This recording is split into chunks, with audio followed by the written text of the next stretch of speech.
Okay, I have a 1968 Super Sterling manual typewriter. These are great little typewriters.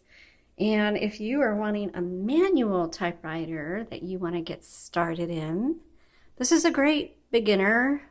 This is a great everybody typewriter. So let's take a look around. This is the original color. I believe it's called Star Mist Blue. I know other Smith Corona Blues are that color, but and that's what they call it. But I think that's what this is called as well. So let's take a look-see around our manual typewriter.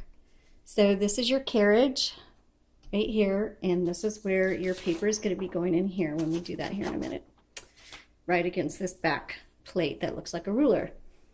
So right here is where you set your margins.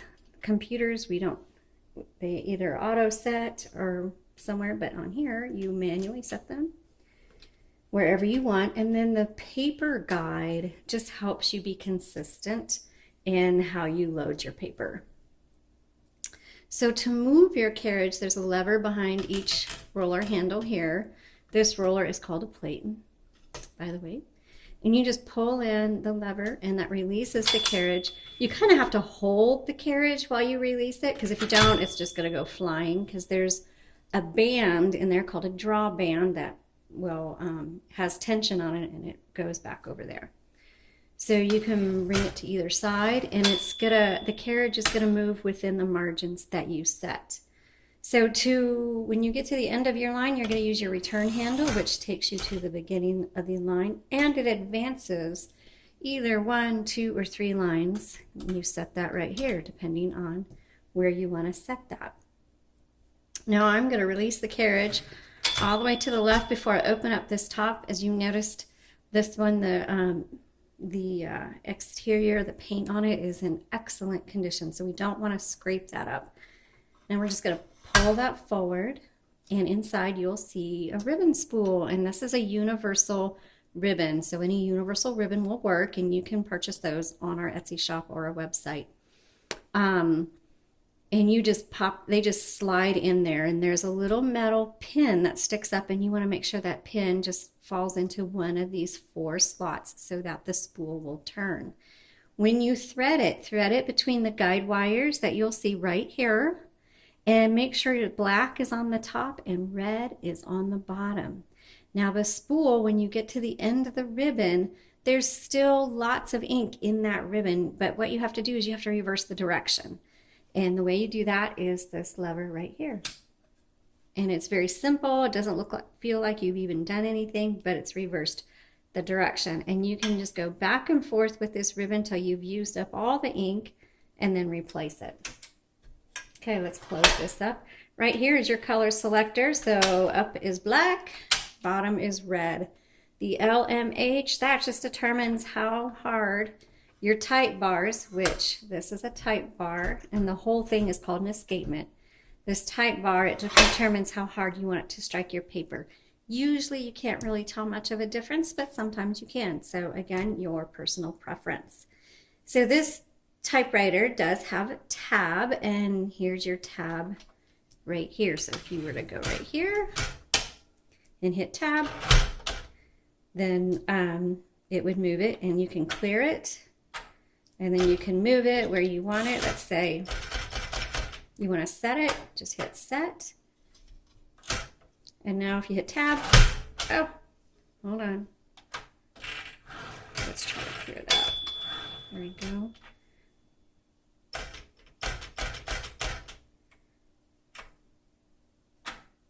Now let's try that again. Why is that not setting?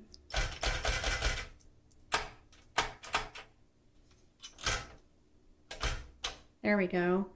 So I don't always take out my bloopers because this is going to happen to you. So I just had to hit set at least twice for it to set.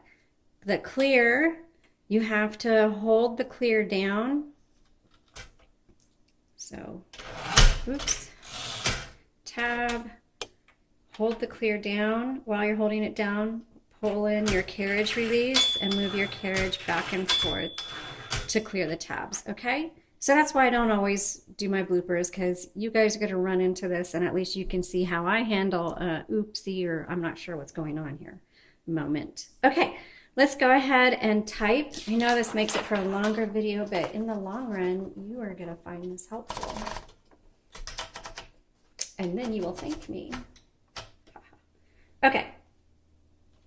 I think I want to move my margin in just a little bit. I'm going to make narrow margins here. Okay, let's go ahead and type.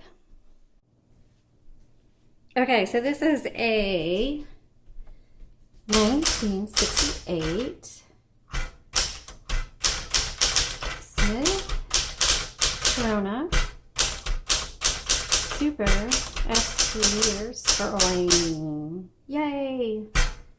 This feels so nice. Okay, I'm going to move this to black. And let's test out all the keys.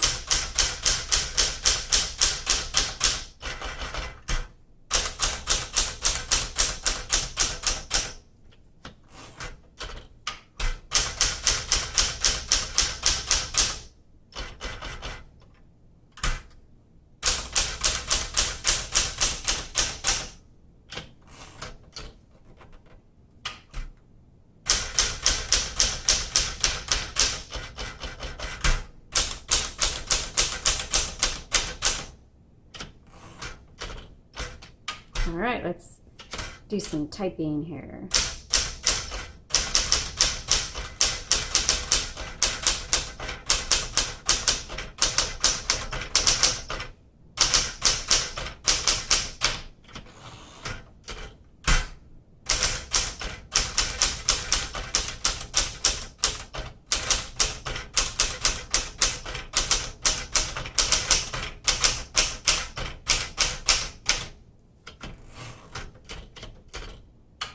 Okay, this types really well. I love it. I love this typewriter. So, this is a great typewriter. This is what I said earlier. This is an everybody typewriter. So this is good for this can handle your long manuscripts. This would be good for maybe older kids, you know, not little ones, just because the manuals sometimes are harder to press down, just because they're so used to computers. But that doesn't mean they couldn't use it. It just would be a little bit harder for their little fingers.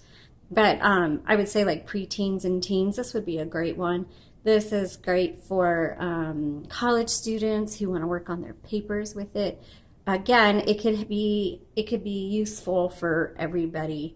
Those of you who are used to typing and you love typewriters, you're going to love this because it's nice and smooth. So you're veterans at typing, you're still going to be happy with this. But those of you who are beginners, you're going to be happy with this because it's a great working manual typewriter that just doesn't have a lot of extra bells and whistles. It's just a good typewriter. So thanks so much for watching. Hope you guys have a great day.